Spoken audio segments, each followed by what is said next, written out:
We are celebrating the release of the DVD. So I'm sure that when you shoot a movie like this and you shoot so much footage, that there's some things that you're like, oh, I wish that made it. Is that the case at all? Will there be anything that we'll get to see that you're excited about?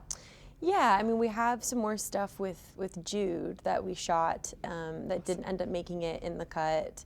That I think is a really fun scene that gets to kind of delve into their dynamic a little bit more. Mm-hmm. Do we get to see any of your behind the scenes training, more of your training stuff? Yes, we do. We do have a feature that talks a little bit about this embodiment, this journey, the personal journey that I went on to learn how to own my body in this new way. I wanted to ask you about that because I only started weight training recently and it completely changed the way I felt about my body. Yeah. How did it change the way you felt? There's something very powerful about it, right? Very powerful, and your brain likes it. It rewards you for doing things like that.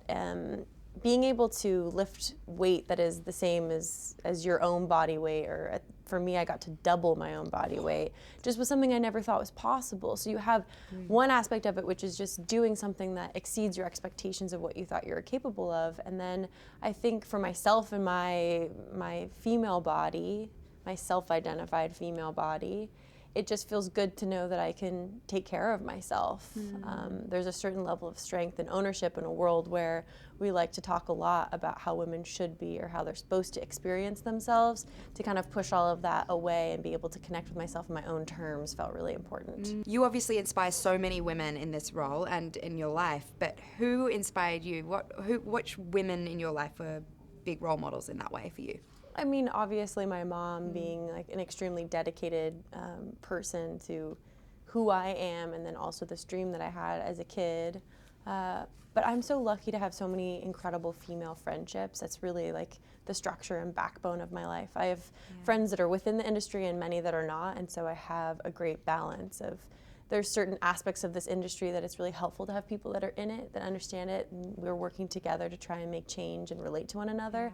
But I love also having friends that do tons of different things because it puts me in new experiences. Yeah, that was a big message in the movie that I really related to and loved, because I think that they're the most important relationships we'll ever have, right? You need them through everything. Yeah, and I think it's also part of this larger conversation we're having culturally right now about saying, like, we are as women or as diverse voices, that it's important that we use them, that we're able to speak up and share in what that experience is so that we can feel less alone. And so I think whether that's on a one-on-one scale or if that's someone who wants to tweet something out, I think those are all really important in us trying to have this giant conversation about where we're going, who we are now, how we can do better.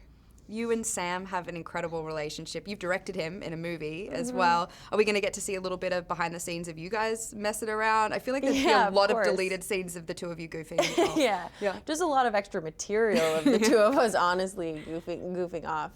Yeah, he's just my pal in every way, so there's going to be tons of that. Any plans to direct more soon? Yeah, definitely. Yes. I'm writing stuff right now. I have some things in development.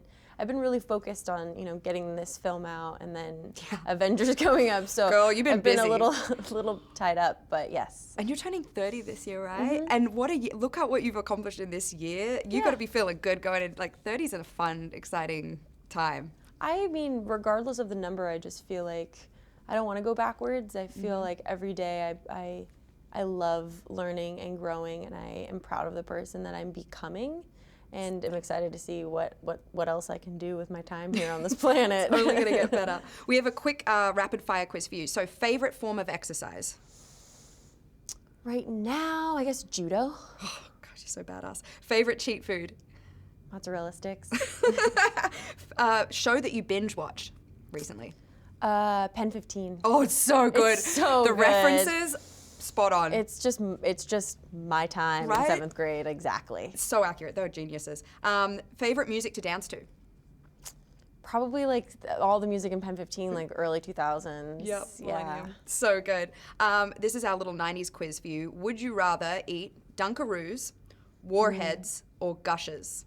Dunkaroos. Yeah, I love Dunkaroos. Weren't they the best? They're so good. Do they still make those? I think they do. I mean, it's just cookies and frosting. Like, such a good idea. Epic. Genius. Why didn't I come up with it? NSYNC, Backstreet Boys, or Hanson? NSYNC. Yeah, you've kind of said that before. TV shows, Fresh Prince, Saved by the Bell, or Buffy? I watched a lot of Fresh Prince, so I'm going there, yeah. Okay, Yeah. Good choices, love it. And lastly, favorite travel item that you can't live without since you're on a plane like every week? Oh man, there's so many. So my new thing is I've been talking to flight attendants when I'm on planes. I don't know why it's taken me so long to ask flight attendants for travel tips, but the ones I got recently was tea tree oil. What do you do with it? Because it's like an antiseptic. You put it in like inside your nose when you board the plane. It's supposed to help like kind of filter out the germs, because the main issue for me is getting sick on a plane. Right. So I don't know, it's supposed to be good. You did tell me though you have a superpower of being able to sleep. You sleep well I can on planes, always though, right? sleep on a plane. I can't stay awake on a plane. That's a superpower. But sometimes you like really want to watch a movie or read a book or do something, and I can't do it. I just immediately fall asleep. Girl, I'll take that any day. Congratulations on all your success. Thanks. You deserve it. Thank you. Thank you. Want more extra? Hit the subscribe button and the bell and never miss a video.